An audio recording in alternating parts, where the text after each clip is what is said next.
오늘의 말씀은 계시록 3장 1절에서 6절 말씀입니다. 네, 1절에서 6절 말씀 우리 한 절씩 교도하시겠습니다. 사대 교회 사제에게 편지하라. 하나님의 일곱 영과 일곱 뼈를 가지신 이가 이르시되 내가 네 행위를 아노니 내가 살았다 하는 이름은 가졌으나 죽은 자로다. 너는 일깨어 그 남은 바 죽게 된 것을 굳건하게 하라. 내 하나님 앞에 내 행위에 온전한 것을 찾지 못하였노니 그러므로 내가 어떻게 받았으며 어떻게 들었는지 생각하고 지켜 회개하라. 만일 일깨지 아니하면 내가 도둑같이 이르리니 어느 때에 내게 이르는지 내가 알지 못하리라. 그러나 사대의 그 옷을 더럽히지 아니한 자 몇 명이 내게 있어 흰 옷을 입고 나와 함께 다니리니 그들은 합당한 자인 영고라. 이기는 자는 이와 같이 흰 옷을 입을 것이요 내가 그 이름을 생명책에서 결코 지우지 아니하고 그 이름을 내 아버지 앞과 그의 천사들 앞에서 시인하리라. 귀에 있는 자는 성령이 교회들에게 하시는 말씀을 들을지어다. 아멘. 일곱 교회에 나타나서 말씀하시는 주님은 오늘도 동일하게 우리가 믿는 주님이시고 동일하게 우리들에게 말씀하고 있음을 기억하셔야 됩니다. 특별히 일곱 교회를 통해서 우리가 믿는 예수님이 어떤 분이신지 우리가 잘 아셔야 됩니다. 그래야 잘 우리가 깨달을 수 있고 주님과의 그러한 대화 속에서 오해를 하지 않아요.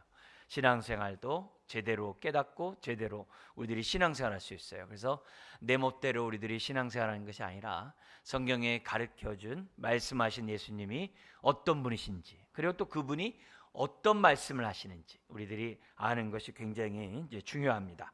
자, 그런 가운데 지금 이 사대교회는 이 두아디라 교회 남동쪽에 약 48km 떨어진 그곳에 있는 도시입니다.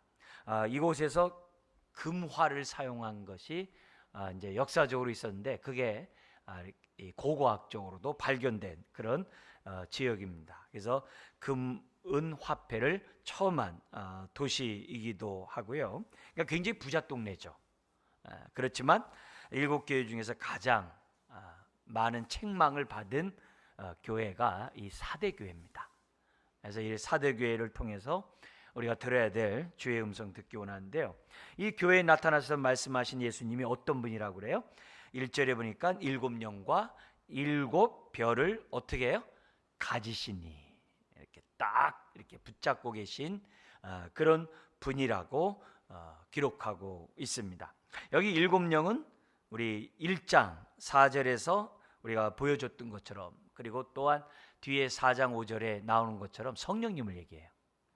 1장 4절에 성령님을 성부와 성자와 성령으로 은혜와 평강이 너에게 있을지어다 라고 하지 아니하고 성부와 성령과 성자로부터 은혜와 평강이. 그러니까 우리가 생각할 때 그게 꼭 이렇게 질서 있지만은 이름을 성부, 성자, 성령으로 안 하고 성부, 성령, 성자로도 설명을 해요. 거기서 그 은혜와 평강이 너에게 있을지어다라고 했을 때 일곱 영이신 성령님이라고 1장 4절에 하고 있어요. 그래서 여기 일곱 영은 성령님. 근데 성령님을 우리 주님이 붙잡고 있다는 거죠. 붙잡고 있다는 거예요. 그게 이제 1절에 나오고 있고 뿐만 아니라 한 손에 일곱 영 성령을 붙잡고 있을 뿐만 아니라 뭘 또 붙잡고 있다고 그래요? 일곱 별. 일곱 별은 앞에 1장에서 일곱 사자, 각 교회의 사자에 대해서 일곱 교회라고 얘기했어요. 여기에 대한 해석이 크게 두 가지라고 그랬어요. 뭐냐면은 천사, 각 교회에 하나님의 뜻을 이루는 천사도 있고 또 교회의 이제 목회자를 비롯한 지도자들을 얘기하기도 합니다. 그래서 중요한 건 뭐냐면 그 교회에 이 사자가 이 사대 교회를 제대로 목양을 하지 못하고 있는 거예요. 그렇지만 그 교회를 그 목양하고 있는 그 사자를 붙잡고 있어요. 예수님이 어떤 분이세요? 일곱 영이신 성령을 잡고 계시고 가지고 계시고 일곱 별 각 교회의 사자들을 지도자들을 붙잡고 계시는 그런 분이다. 주님 손 안에 있다는 것을 이제 정확하게 이 사대교회에서 말하고 있습니다. 자, 그러면 주님이 7영을 붙잡고 있다는 얘기는 결국 뭐예요? 성령님이 성부 하나님으로부터만 오시지 아니하고 성부와 성자 하나님으로부터 우리에게 오신다는 말씀이에요. 그걸 우리가 이해를 하셔야 돼요. 우리가 서방 종교, 동방 종교, 그리스 종교란 말 들어보셨죠? 거기 이제 삼위일체에 있어서 차이가 있어요. 흔히 말하는 서방 종교, 이제 캐톨릭 비롯한 우리가 이제 개신교에 있는 이 서방 종교는 성령님이 성부와 성자로부터 오신다라고 고백을 해요. 근데 동방의 그리스 종교, 지금 러시아를 비롯한 이 동구권의 그리스 종교는 성령은 성부 하나님부터 온다, 이렇게 차이가 있어요. 그렇지만 오늘 이 성경에서 우리들에게 보여주는 것은 성령이 성부와 성자로부터. 그래서 내가 아버지께로 가야 너에게 보혜사 성령을 보내시리라. 예수님이 직접 말씀하셨잖아요. 그런 증거들이 성경에 많이 있는데 여기서 지금 그렇게 딱 설명하고 있습니다. 더구나 이 사대교회 우리가 읽었습니다만 너희가 살았다 하나 죽은 자로다 라고 말씀하셨기 때문에 이 죽은 자를 살리는 데 있어서 가장 정말 하나님이 죽은 자 살리는 데 가장 필요한 게 뭐냐? 7영이 필요하다는 거예요. 7영이. 사람의 육인의 눈으로 볼 때는 살아있지만 우리 주님이 보실 때는 영적으로 죽은 자와 같은 거예요. 근데 그런 자들을 살릴 수 있는 그것은 뭐냐? 성령님밖에 없다는 것을 지금 이 성경은 처음에 예수님을 소개하면서 우리들에게 설명하고 있어요. 그러니까 성령님의 다양한 이름이 있죠. 성령님은 지혜의 영이다, 사랑의 영이다, 양자의 영이다, 막 많은 능력의 영이다, 많이 있어요. 많이 있지만 그건 이제 부수적인 거고, 그 성령님이 우리에게 보내시는 분은 예수님이고, 어떤 예수님이요? 죽으시고 부활하신 예수님이고, 죽은 자를 살리는 데서 성령님은 어떤 성령님이 돼야 돼요? 살리는 영이신 성령님이 돼야 되겠죠. 그 코에 생기를 불어넣고 사람이 생명이 된지라. 또 저와 여러분들이 허물과 죄로 죽었던 우리들이 거듭나는 것도 다 뭐예요? 성령으로 다 우리가 거듭날 수 있는 거죠. 그래서 우리를 살리는 그것은 성령밖에 없다는 것을 지금 이 성경은 우리들에게 지금 가르쳐주고 있어요. 근데 그 성령님만 붙잡고 있는 것이 아니라 누구도요? 지도자들을 붙잡고 있어요. 지도자들. 근데 이 지도자는 교회를 섬기려면 뭐가 있어야 돼요? 반드시 성령님이 계셔야죠. 근데 이 지도자가 성령 충만하지 않으므로 사대 교회가 겉으로는 교회인데 속은 영적으로 죽어있는 교회가 됐다는 거예요. 그러니까 성령님이 누굴 통해서 역사를 하셔야 되겠어요? 바로 7 별들을 통해서 교회 역사하셔야 되겠죠. 그걸 우리들이 보여줘요. 그래서요, 여러분들이 여기서 딱 기억해야 될 것은 우리 하나님께서 교회 머리시고 교회 주인이시잖아요. 이 교회를 그렇게 죽은 자로서 방치하고 내버려 두지 않으세요. 성령님을 통해서 누구요? 사자들에게 충만하게 하셔서 이 죽은 자 같은 교회를 살리도록 역사하시는 분이 예수님이시라는 거예요. 그걸 우리들이 이 처음에서 우리가 아셔야 돼요. 그래서 우리가 내 자신을 살리는 분도 우리 주님이 성령님을 통해 살릴 것이고, 그잖아요. 여러분도 마찬가지고 우리 교회도 마찬가지예요. 그래서 우리들이 보실 때 사람만 보지 말고 배후에서 역사하시는 그 주님의 손길을 저와 여러분들이 보셔야 돼요. 그래서 우리 성도들 가운데서도 성령 충만한 사람 있고 성령을 소멸한 사람도 있어요. 말씀 가운데 살아가는 사람 있고 그렇지 못한 사람 있어요. 우리들이 볼 때는 막 여러 가지 생각 들 수 있겠죠. 그때 우리가 기도해야 될 내용이 뭐냐? 주님, 성령님을 통하여 믿음이 약한 자들에게 임하여 주셔서 믿음을 강하게 해주세요. 또 지혜롭게 해주세요. 사람에게 올바른 믿음을, 굳건한 믿음 갖게 해주세요. 살아 운동력 있는 신앙을 갖도록 도와주세요. 그렇게 기도하라고요. 항상 우리들이 기도할 때마다 개인뿐만 아니라 교회를 위해 기도할 때도 항상 오늘도 목회자인 저는 어떻게 해야 됐어요? 우리 교회 성도들을 살았다 하나 죽은 자가 되는 것이 아니라 죽었다 하나 사람들이 죽었다 하나 산 자로서 여러분들을 세우기 위해서 성령님이 저를 통해서 이렇게 말씀하시고 여러분들의 심폐소생을 하듯이 영혼에게 생기를 불어넣는 사역을 말씀을 통해 하고 있는 거예요. 그걸 전체적인 그림을 이 하나님의 말씀에 따라 아멘으로 할 때 전하는 자나 받는 모든 사람들이 성령의 교통함이 있는 거예요. 이걸 생각하지 않고 사람으로 이렇게 우리가 모든 것들을 서로 이렇게 바라보고 그러면은 서로에게 도움이 안 돼요. 오늘 이 말씀처럼 교회의 머리 되신 주님이 한 손에는 7영을 붙잡고 계시고 한 손에 7뼈를 붙잡으셔서 살았다 하나 죽은 이 교회를 소생시키는 그런 역사를 지금 하고 있는 것을 우리들에게 지금 1절에서도 보여줘요. 그래서 저와 여러분들이 이 주님이 교회에게 말씀하신다. 그러니까 그만큼 중요한 거죠. 귀담아 듣지 우리가 잘 들어야지 한쪽 귀 듣고 흘려서는 안 되는 거죠.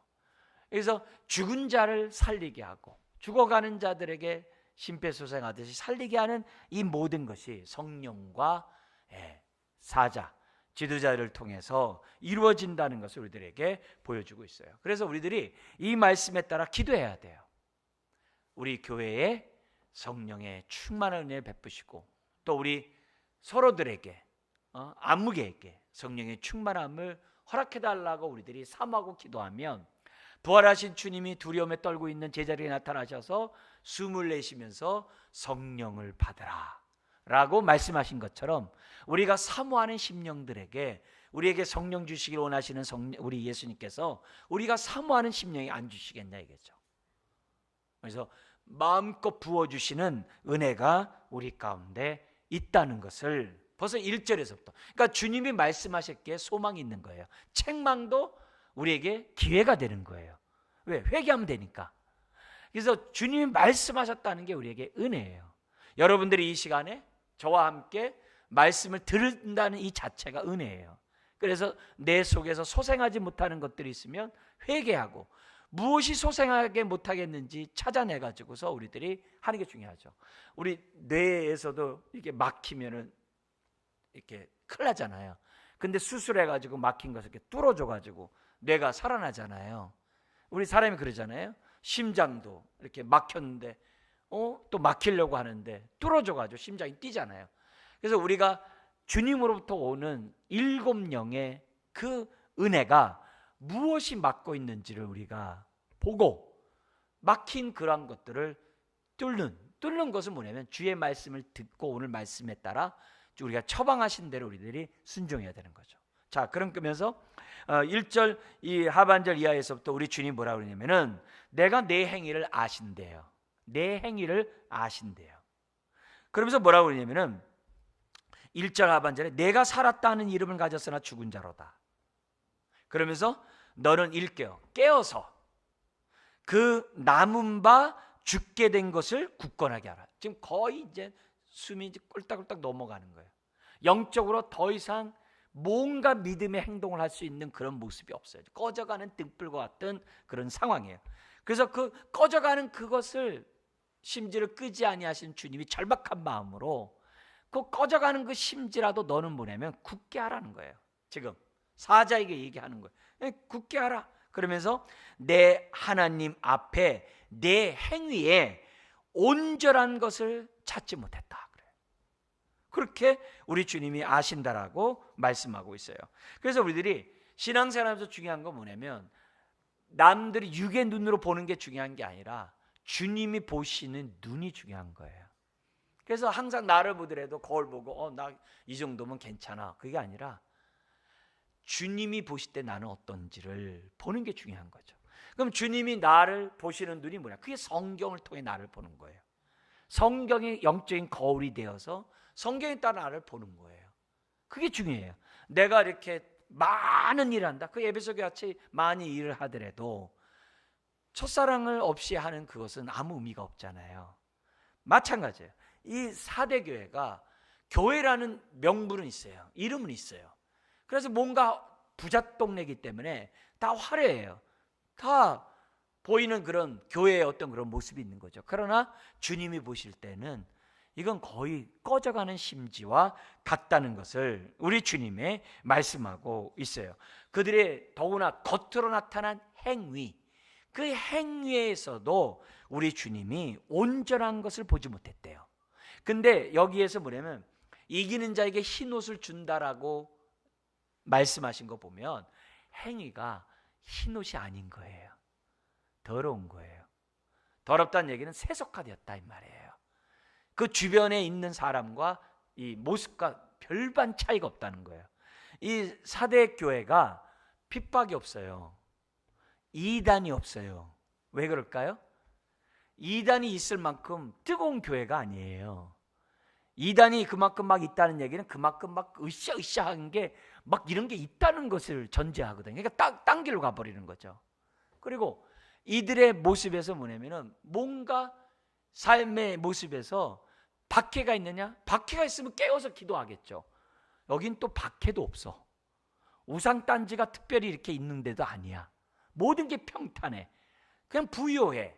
그냥 좋아. 근데 영혼은 죽어가고 있다는 거죠. 우리 이스라엘 역사에 보면요, 사사기 때 언제 범죄해요? 그들이 평안할 때 범죄하잖아요. 지금 그 상태예요. 그 상태예요. 자기는 살았다고 좋다 그러는데 실질적으로 보면은 거의 꺼져가는 그런 상황에 있다라고 하는 그 모습을 우리에게 보여주고 있는 거예요. 이건 개인만이 아니라 교회도 마찬가지죠.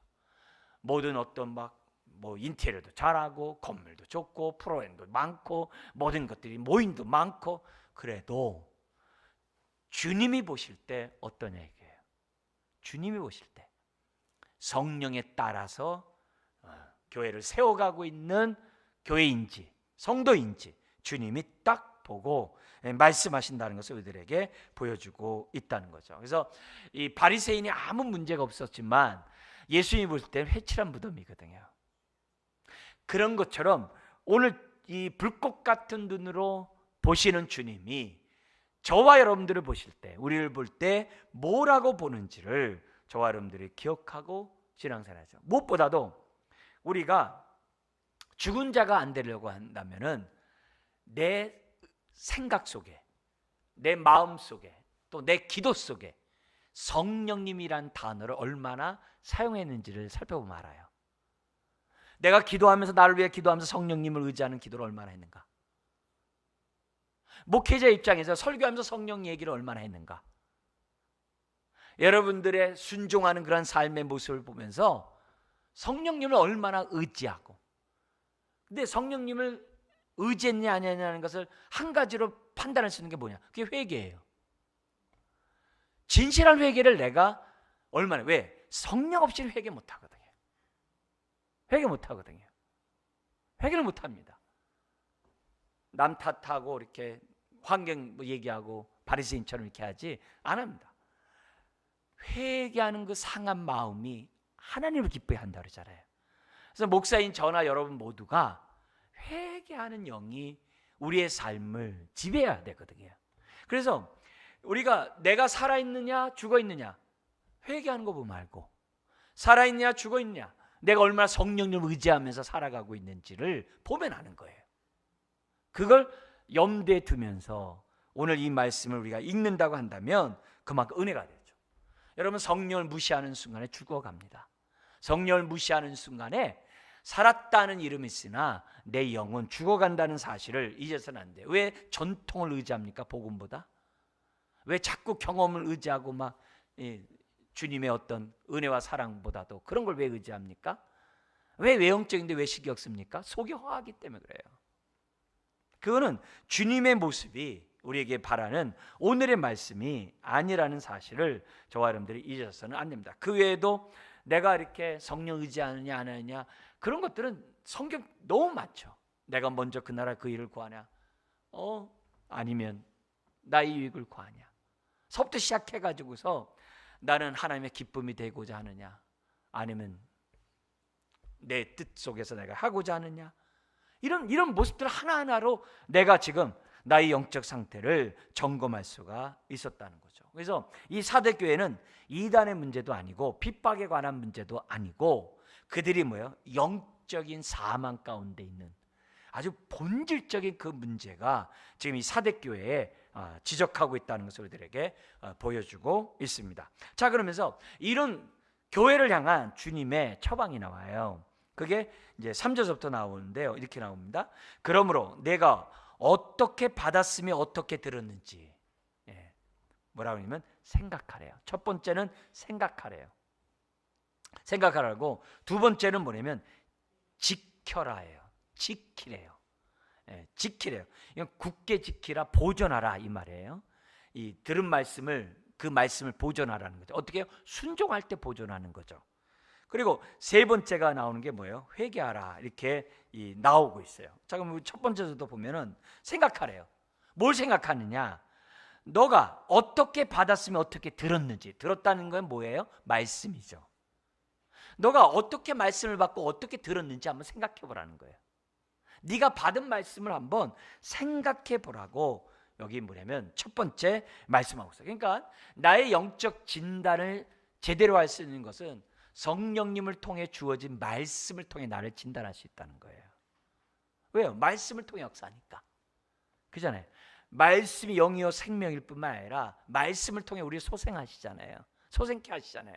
그 또한 이 말씀 우리를 진단하는 평가 기준이거든요. 그래서 내가 들은 그 말씀이 어떻게 받았는지, 지금 어떻게 들었는지 한번 생각해 보라고 첫 번째 우리들에게 말씀하고 있습니다. 그래서 우리가 나의 모습들을 보면 오늘도 이렇게 성경 말씀을 통해서 우리가 저와 여러분들이 말씀을 듣고 있어요. 들으면서 뭐 하는 거예요? 생각해 보는 거죠. 이 말씀에 따라서 내가 어떻게 내 모습을 이렇게 진단해 보면서 내가 받아야 될지, 어떤 말씀을 내가 귀담아 들어야 할지 한번 좀 생각하면서 이 시간에 우리가 아멘으로 받는 것이 중요하다는 거죠. 그러면서 뭐냐면 두 번째가 보존하래요. 지키래요. 뭐냐면 생각을 하면 지키는데 그 지키는 방법은 순종이에요. 머리 암송으로 끝나는 게 아니라 순종할 때 내 마음에 차곡차곡 기록한다라고 볼 수 있다는 거죠. 사대 교회가 2절에 보니까는 내 행위에 온전한 것을 찾지 못했다. 이 말은 뭐예요? 지키지 않았다는 얘기예요. 들은 말씀대로 순종하지 않았다 이 말이에요. 그러니까 행위가 세상 사람들에게 핍박을 할 건덕지가 없어요. 왜? 걔나 나나 똑같으니까. 사대 교회가 주변 사람들과 별반 차이가 없어요.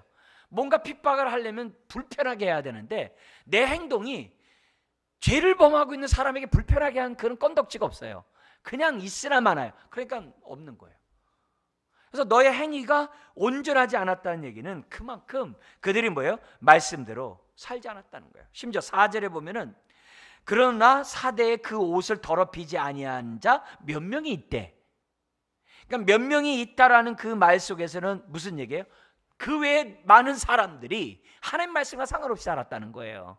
그 옷을 더럽히면서 살았다는 거예요. 순종해야 깨끗해지는데 순종도 않고 그냥 같이 뒹구니까 깨끗할 게 없다는 거죠. 왜요? 말씀은 씻는 역사가 있거든요. 말씀은 그게 요한일서 1장이에요. 우리가 주의 말씀에 따라 교제하고 순종할 때 우리가 깨끗게 된대요. 순종할 때. 아니 보혈로 깨끗하게 된다는데 이것도 뭐 그게 다 같은 의미 속에서 우리들이 보는 거예요. 순종할수록 깨끗해져요. 우리가 깨끗해져요. 말씀을 보존할 뿐만 아니라 깨끗하다고 얘기하고 있거든. 그러니까 남은 자들이 있다는 얘기는 그렇지 않은 자들이 있다는 얘기예요. 그걸 우리 주님이 지금 말씀하고 있다는 거죠. 그러니까 우리 주님이 이런 모습 속에서 아주 명확하게 얘기하는 거예요. 항상 하나님은 숫자를 보지 아니하시고 남은 자를 보신다는 거예요. 그거예요. 우리가 이 30배, 60배, 100배 열매를 맺는 그 씨앗은 옥토밭에 떨어진 씨앗이에요. 나머지 세 군데 떨어진 씨앗이 아니에요. 그것이 없어도 그 옥토밭에 떨어진 그 씨앗이 30배, 100배를 거신다는 거예요. 이게 하나님의 방법이에요.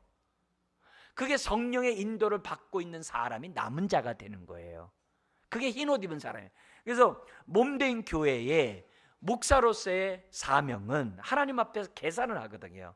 양무리를 어떻게 키웠느냐 계산을 하거든요. 히브리서 13장에 계산하는데 남은 자를 얼마나 했느냐가 저의 계산 방식이에요. 하나님 앞에서 몇 명을 목회했다라는 게 중요한 게 아니라 얼마나 남은 자를 남겨놨느냐가 하나님의 계산 방법이에요.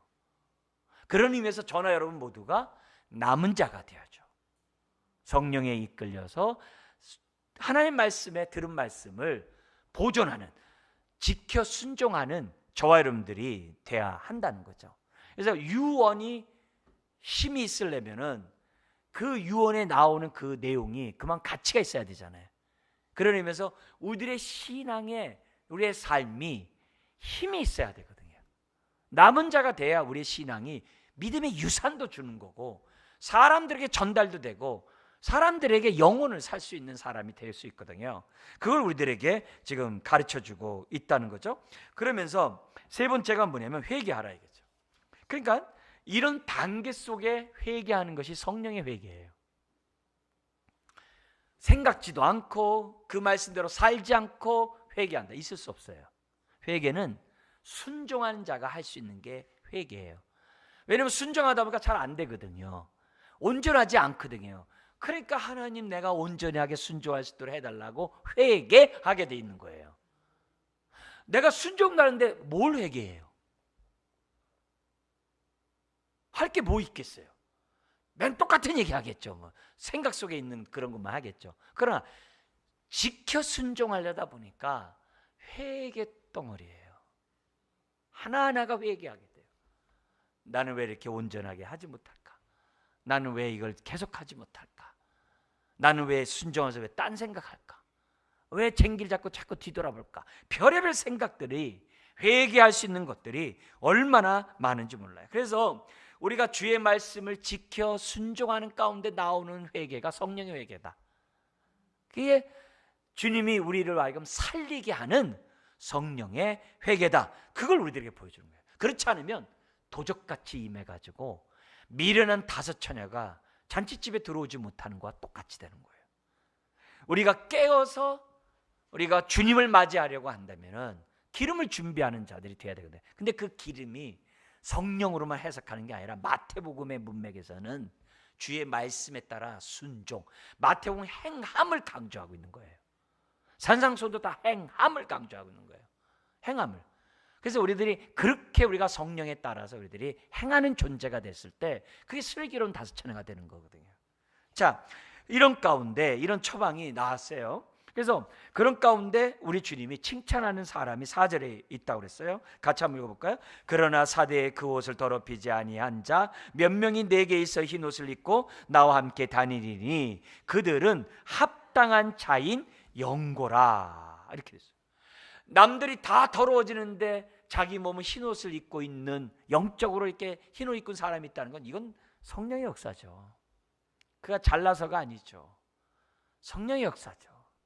그리고 이 사람은 얼마나 눈물 뿌리며 자기가 회개하면서 살았겠어요. 그러니까 남은 자가 되는 거죠. 다 더러워지는 가운데 그런 모습이죠. 그래서 우리들이 신앙생활하면서 많은 것들을, 성경 남은 자예요. 구약에서도 계속, 신약도 똑같아요. 남은 자예요. 주님을 맞이할, 재림의 주를 맞이할 자도 남은 자예요. 숫자에 있지 않아요. 요엘서 3장에 보면은 하나님 앞에 대적하는 자들이 수를 세지 못할 정도로 많다고 그래요. 마지막 주님의 재림 때 상대 쪽에 있는 자들이 헤아릴 수 없다고 그래요. 그런 의미에서 오늘 우리들이 하나님 말씀 앞에 깨어서 우리가 참된 믿음을 갖는 것이 중요하죠. 이 사대교회를 보면요, 우린 초대교회에 대한 로망이 있잖아요.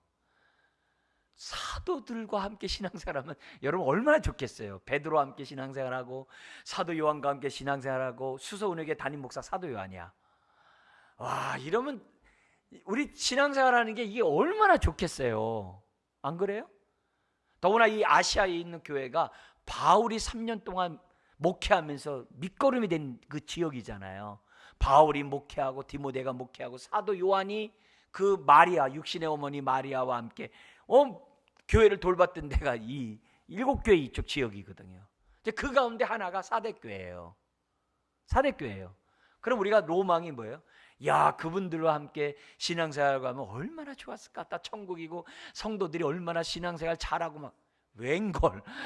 아니 그렇게 지금 사도가 지금 있어요. 지금 사도가 지금 뭐예요? 사도 요한이 예배에서 목회하고 그 지역 돌보다가 반모섬에 지금 유배돼 가지고 있는 상황이잖아요. 이런 상황인데 뭐 하고 있다고요? 살았다 하나 죽은 자들이 있대요. 그러니까요, 초대교회나 지금이야 별반 다리 짤 바가 없어요. 우리가 지금이라도 뭐예요? 그때도 성령 의지 않으면 소용없고 지금도 성령 의지 않으면 소용없어요. 지금 우리가 성령 의지하면 초대교회가 부러운 교회가 될 수 있는 거예요. 그래서 전 막 초대교회 와, 예, 가룟 유다도 있는데요. 뭐 주님 옆에 그잖아요.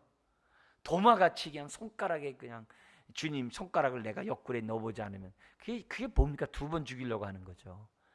그런 자들이 많이 있었던 게 초대교회예요. 그러니까 그들이 잘난 게 아니에요.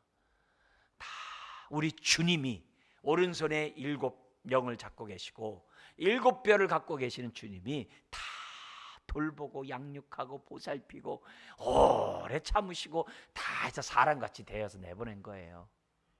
그런 거예요. 그러니까 오늘도 우리가 마찬가지죠. 그래서 이런 속에 뭐라고 그러냐면은 흰옷 입고 그런 자에게 뭐라고 그러냐면 이렇게 얘기합니다. 거기 보세요. 흰옷 입고 나와 함께 다니다라는 그런 이 얘기를 하기 전에 우리 한번 가만 보세요. 그 옷을 더럽히지 않은 몇 명이 내게 있어. 그다음 뭐라면 흰옷을 입고 나와 함께 다니니. 그러면서 그들은 합당한 영혼이라 하면서 남은 자에 대해서 우리 주님이 얼마나 칭찬하는지 몰라요. 근데 하나하나씩 좀 이렇게 좀 따져서 볼 필요가 있어요. 여기 다닌다라는 단어가 걷는다 이게요. 주님과 함께. 주님과 함께 걷는다는 거예요. 이게 얼마나 놀라운 얘기가 뭐냐면요, 이런 사람이 어떻게 돼요? 걷는데 내일까지만 모레까지만 1년만 걷는 게 아니라 주님과 함께 영원토록 걷는다는 단어예요. 이게 그래서 주님과 함께 동행하면 어떤 축복이 있어요? 마음의 안정과 위로와 여러 가지 평안의 축복이 있겠죠. 내가 멍에를 매더라도 걱정할 게 없어요. 주님이 대신 져주니까 같이 매니까 나는 그냥 곁다리로 끼면서 나는 가는 거예요. 이제 걷는다는 이 속에서는요, 안전과 보호와 멍에를 감당하는 것과 이 안식과 내 멍에는 가볍고 쉬우니라, 이 축복 다 있는 얘기예요. 이게 다닌다는 거예요. 나와 함께 다닌다라는 게 그 내용이에요. 뿐만 아니라 거기 뭐야? 그 앞에 나와 함께해요. 다른 사람과 함께 다닌다면 힘들어요. 근데 주님과 함께 다닌대. 그 남은 자에게, 여러분, 이 험난한 남은 삶, 주님이 나와 함께 걸어가시는 거 여러분 좋겠어요? 나쁘게? 묻는 게 미련하죠? 얘기죠? 나와 함께 다닌대요. 오늘 남은 자는 계속해서 주님과 함께 다 걸어간대요. 이게 복된 인생이죠. 그걸 우리들에게 지금 가르쳐주고 있어요. 그리고 뭘 입고 다 걸어간대요? 흰옷을 입고 간대요. 이 흰옷을 입고 간다는 것 속에서 뭐예요? 계속해서 그 옷이 부정해지지 않고 더러워지지 않고 세속에 물들지 않고 세상의 유혹에 빠지지 않고 진리 가운데 순종하면서 주님과 함께 간다는, 갈 때 그냥 가겠어요? 그 교제하면서 가겠죠. 교제하면 그 내용이 우리 주님이 약속하고 있는 거예요. 계시록에서의 흰 옷은 정결케 된다는 것만 있는 게 아니라 계시록에서는요, 승리의 옷이에요. 그리고요, 영광의 옷이에요. 그래서 변화산에서 세 제자가 예수님의 변한 모습, 흰옷 입은 모습 보고 와 이랬잖아요. 그 옷을 함께 입게 해준다는 거예요. 그래서 이 흰옷은 정결한 삶을 사는 자들에게 승리케 하고 영화롭게 하게 주시겠다라는 약속이 흰옷이에요. 계시록에서는 그걸 주님이 입고 있는 옷을 같이 입혀주겠다는 거예요. 그래서 성경에서는 그리스도의 의의 옷을 입었다라고 표현하잖아요. 같은 말이에요. 그런 축복을 준다라고 우리들에게 말씀하고 있어요. 그러면서 조건이 나와요. 뭐라고 나오냐면 나와 함께 다니리니 그들은 뭔 연고라고 그래요? 거기 합당한 자인 연고라. 그 조건이 나와요. 이유가 나와요. 왜 그들은 흰 옷 입고 나와 함께 영원토록 가겠느냐, 걸어가겠느냐? 조건이 나와요. 뭐라고 그러냐면은 그들은 합당한 자인 까닭이다. 영고라 그래. 여기 합당하다는 얘기가 뭐냐면 자격 있는 이란 단어를 우리 합당한으로 번역했어요. 우리 주님이 보실 때 자격이 있다 이게요. 뭘 입을 자격이요? 흰 옷을 입을 자격이 있다라고 딱 얘기하고 있어요. 그러니까 여기 볼 때 아니 흰 옷을 입은 자격? 그러면 무슨 은혜로 받는 것이 무슨 자격? 그렇게 생각하지 말고 우리 입장에서 나중에 보면 다 모든 게 하나님의 은혜겠죠. 그러나 우리들 이 땅에서 우리가 믿음 생활하는 저와 여러분들의 입장에서 볼 때는 흰 옷을 입을 자격이 있어야 돼요. 자격이 있어야 한다는 것을 우리들에게 보여줘요. 그 자격은 뭐겠어요? 이 땅에서 옷이 더럽히지 않도록 해야 되는 조건이 있는 거예요. 저와 여러분들이 이 땅에서 옷이 더러워져 주의 보혈로 정결케 된 이 옷이 더러워지지 않도록 지키는 것이 우리들의 조건이에요. 우리가 마음대로 살고 그냥 말씀 없이 살아가 버리고 성령도 무시하고 막 살아가 보세요. 옷이 다 더러워지는 거죠. 그렇게 살지 않았기 때문에 그런 조건이 됐기 때문에 너는 나와 함께 흰옷을 입고 영원토록 다니게 될 것이라고 우리들에게 말씀해요. 이 다닌다라는 말씀이 계시록에서는 예수님과 함께 왕노릇한다라는 말도 포함된 단어예요. 그래서 우리들이 이런 사람이 예수의 이름으로 권세를 나타내는 거예요. 이런 사람이 예수의 이름을 기도할 때 하나님의 응답을 받는 거예요. 이런 사람이 예수의 이름으로 귀신을 쫓아내고 권능을 행하는 사람이 되는 거예요. 그래서 거룩이 능력이란 말이 이래서 나온 거예요. 그런 말들을 우리 예수님이 지금 우리들에게 말씀해요. 그러면서 주님의 이 처방에 순종하는 자들에게 어떤 상급을 주냐? 3개를 준대요. 그게 5절입니다. 같이 읽겠습니다. 이기는 자는 이와 같이 흰옷을 입을 것이요 내가 그 이름을 생명책에서 결코 지우지 아니하고 그 이름을 내 아버지 앞과 그 천사들 앞에서 시인하리라. 여기 보면은 지금 이기는 자, 승리하는 자에게, 승리하는 자는 뭐예요? 주의 말씀의 처방대로 순종하는 자들이겠죠. 그죠? 어디서 그 말씀을 받았는지 생각하고 그 말씀을 지키고 순종하는 가운데 회개하는 자들에게 이런 축복을 주신다고 얘기했잖아요. 근데 여기 지금 보면서요, 이름이 2번 나왔잖아요. 근데 이 2번만 나온 게 아니라 1절에도 이름을 얘기해요. 살았다 하는 이름을 가졌으나 죽은 자로. 여기 이름이 나와요. 그죠? 그 다음에 뿐만이 아니라 여기 보면은 이 4절에 그 옷을 더럽히지 아니하는 자 몇 명이 4개 있어 이렇게 얘기했거든요. 몇 명? 근데요 몇 이름이에요. 똑같은 단어를 그냥 우리는 명으로 이렇게 바꿨었어요. 그냥 이름이에요. 그러니까 1절이나 4절이나 5절에 이름이 4번 나오는 거예요. 그러니까 이름이 되게 중요한 거예요. 지금 이 사대교회 그거 얘기하면 또 우리 시간이 많이 가니까 우리 그것만 우리가 이해하고 이름이 등장하는구나. 이것만 우리가 이해했으면 좋겠어요. 자, 그러면서 첫 번째 어떤 상급을 주느냐? 이기는 자에게 아까 얘기했잖아요. 그 4절에 얘기했던 거 이와 같이 앞에서 4절에 얘기했던 이와 같이 흰옷을 입는다는 거예요. 그래서 원래 여기 흰옷, 옷은 뭐냐면은 외적인 걸 얘기하는 게 아니라 그 사람의 영적 상태, 그 사람의 주님을 닮은 그 성품을 옷이라고 얘기를 해요. 그래서 우리가 그리스도의 의의 옷을 입었다라는 그 말의 옷 속에 많은 걸 함축하듯이 여기서 말하는 게 뭐냐면 겉으로는 살았다 하나 속은 죽었다 그런 개념이 아니잖아요. 그러니까 옷은 그 외적인 걸 말하는 게 아니라 내적인 것을 얘기한다는 것을 우리들은 이 성경에서 우리들이 알아볼 수가 있어요. 이 바울이 자기가 이제 고린도후서 5장에 나 빨리 이 육체를 벗고 싶다 이제 이런 얘기를 해요. 빨리 하나님 품에 안기고 싶다 이런 얘기를 하면서 무슨 얘기하냐면 이렇게 합니다. 나는 이 땅의 이 장막을 벗어버리고 하늘로부터 오는 우리의 처소, 우리의 장막을 내가 옷 입기를 원한다.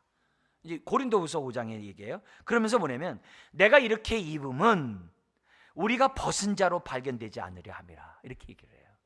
그러니까 우리가 이런 주님을 닮은 그 의의 성품을 우리가 그 성품 우리가 갖지 않으면 나중에 주님 앞에 갈 때 부끄러운 거예요. 근데 내가 내 모습이 주님을 닮으면 닮을수록 주님 앞에 너무 기쁜 거야. 그 얘기예요. 살았다 하나 죽은 자는요, 나중에 주님 앞에 가면 입을 게 없어요. 그러나 사람들이 볼 때 죽은 자 같으나 산 자 같으나 주님 앞에 가서 내 옷이나 주님의 옷이나 비슷하네? 이렇게 되는 거예요. 왜요? 본대로 닮는다 그랬거든요. 그러니까 내가 그만큼 주님을 많이 본 사람은 주님을 닮게 되어 있다는 거예요. 그래서 요한일서 3장 2절에 놀라운 말씀이 있어요. 뭐라냐면 우리가 그와 같은 줄을 아는 것은 그의 참 모습 그대로 볼 것이기 때문이니. 우리가 그만큼 주님을 닮아가면요, 그만큼 우리가 주님 딱 보는 순간 닮았네 이렇게 되는 거예요. 이게 본질이에요. 이게 산자의 본질이에요. 죽었다 산자라는 그 말의 본질이에요. 성령 충만하고 하나님의 말씀 가운데 살아가면은 결국 어떻게 돼요? 주님 모습처럼 변한다는 거예요. 말씀을 지키며 순종하는 자들은 그렇게 된다는 것을 우리들에게 보여주고 있어요. 그러니까 결국 요 5절에 나오는 세 가지 축복이 뭐예요? 이 땅에서 흰옷이 더럽히지 않도록 하고 오지 않은 자, 훗날에 어떻게 돼요? 주님의 재림과 함께 그 옷을 입고 주님과 온전히 하나 되는 축복을 누린다는 것이 첫 번째 축복이에요. 두 번째 축복이 있어요. 이 두 번째 축복은 뭐냐면 내가 그 이름을 생명책에서 결코 지우지 않는데요. 여러분, 이기는 자에게 생명책에 지우지 않는다. 이 말은 무슨 말이에요? 예수님은 저와 여러분들의 이름을 생명책에 기록도 하시지만 생명책의 이름을 지워버리기도 하신대요. 이 말의 의미는 뭐예요? 예수님이 심판주가 되신다는 거예요. 구세주이실 뿐만이 아니라 심판주가 되신다는 거예요. 그래서 사대교회에게 너희들 이렇게 죽은 자같이 함으로써 너희들이 이런 식으로 하면은 너희의 이름을 생명책에서 지워버릴 거야. 그렇게 경고의 메시지를 우리 주님이 말씀하고 있는 거예요. 그러니까 영적으로 죽은 자들에 대한 경고죠. 그러므로 이 말씀을 무시하면 안 돼요. 무시하면 안 돼요. 성도의 견인이 있잖아요. 내 마음대로 막 살아도 나 구원받잖아요. 이미 천국 가기로 막 따놓은 당상인데 뭘 또 겁져요. 그러면 살았다 하나 죽은 자입니다. 이 말씀 앞에 내가 깨요. 그렇지. 교회 교적부의 이름은 지워질 수 있어도요, 내가 흰옷을 입고 살아가는 사람은 하늘나라의 생명책에서 지워질 수가 없어요. 이게 나중에 이제 계시록 20장에 그대로 또 다시 연결되는 규절이기도 해요. 우리 그때 우리가 보기로 하고, 그래서 우리가 형식뿐인 그리스도인이 아니라 하나님의 자녀가 아니라 성령의 인도를 받는 하나님의 자녀가 돼야만 한다는 것을 우리들에게 지금 경고하고 있어요. 세 번째 복이 있어요. 그 이름을, 저와 여러분들의 이름을 내 아버지 앞과 그의 천사 앞에서 시인하시겠다라고 말씀하고 있어요. 여기서도 뭐예요? 심판주의 역할을 계속하고 있어요. 그 사람의 운명이 주님 앞에 달려있다는 것을 우리들에게 보여주고 있어요. 자, 그런데 여기 시인하리라는 그 말씀 속에는 뭐가 내포되어 있겠어요? 아까 뭐가 있어요? 흰옷을 입고 나와 함께 다니리라 그랬잖아요. 걸으리라 했잖아요. 그 거느리란 속에 뭐가 있어요? 주님과의 하나됨, 주님과의 친밀한 교제, 주님과의 사랑 안에 거함, 주님과의 그 따뜻한 그 관계가 포함되어 있는 말이에요. 그런 사람은 우리 예수님께서 하나님과 그의 천사들 앞에서 아이고 아무개 이 땅에 살아가면서 유혹받고 싶은 것도 많고 자기 멋대로 살고 싶은 게 참 많았는데 주의 말씀에 따라 성령을 의지하여 살아감으로 그 옷이 더러워지지 않도록 참 애쓴 남은 자입니다 하면서 자랑하신다는 거예요. 자랑하신다는 거예요. 왜냐하면 저와 여러분들이 다 예수님의 면류관이거든요. 저와 여러분들이 하나님 앞에서는 다 예수님의 면류관이고 다 하나님의 다 앞에서 예수님의 그러한 다 열매들이거든요. 그잖아요. 예수님의 열매가 우리들이잖아요. 그잖아요. 그래서 바울이 성도들이 나의 열매라고 얘기하잖아요. 목회자의 입장에서 여러분들이 저의 열매가 되겠죠. 그러니까 그런 모습들. 그래서 여기 보면서 바울이 이런 얘기해요. 내가 하나님 주님을 아는 것처럼 주님이 나를 알고 그래요. 이게 참 할렐루야한 거죠. 내가 주님을 아는데 주님이 나는 너 누군지 도무지 모르겠다. 이러면 참 힘든 거잖아요. 근데 내가 주님을 알듯이 주님이 나를 아신다. 이게 바울이 순교하기까지 자기 삶을 던졌던 신앙 고백이에요. 바울의 그 고백에 나오는 거예요. 그렇다고 한다면 오늘 우리 주님이 아시는 자가 돼야지 너 누구니? 이러면 우리가 골치 아픈 거죠. 우리가 내가 아신다라고 말하고 심지어 뭐예요? 자랑하는 사람이 되려면 오늘 뭐예요? 7 영을 붙잡고 계신 그 주님, 또 7 뼈를 붙잡고 계신 그 주님께 내가 어떻게 돼요? 어떻게 내가 신앙생활해야 될지, 주의 말씀을 내가 들은 대로 잘 깨닫고 순종함으로 잘 지키고, 그럴 때마다 하나님께 회개하고 내가 거룩하게 깨끗하게 되고자 하는 이 삶을 살 때 우리는 기쁨으로 주님을 맞이하고 우리 하나님 앞에서 할렐루야 하는 저와 여러분들이 될 줄 믿습니다. 기도하겠습니다. 하나님 아버지, 주여 우리의 인생이 속빈 강정이 되지 않도록 도와주옵소서. 회칠한 무덤이 되지 않도록 도와주옵소서. 주여 우리의 속사람이 참으로 주의 보혈의 피로 깨끗해질 뿐만이 아니라 성령으로 주의 말씀을 따라 순종함으로 깨끗해지는 주의 자녀들 되게 하여 주옵소서. 나를 저복종하는 인생 되게 하여 주옵시고 깨어 우리들이 힘을 발하는 주의 자녀 되게 하여 주옵소서. 주님, 오늘도 7 영을 붙잡고 계실 뿐만 아니라 교회를 붙잡고 계시는 주님을 인하여 감사함을 드립니다. 빈잔 없이 가득 채우실 주님을 인하여 감사함을 드립니다. 오늘 예배하는 모든 심령에 주의 영으로 충만히 부어 주옵소서. 그래서 나를 이기고 죄를 이기고 정과 욕심을 이기고 세상을 이기고 불순종을 이기는 가운데 주 앞에 흰옷 입은 자로 서게 하여 주옵소서. 예수님의 이름으로 기도드리옵나이다. 아멘.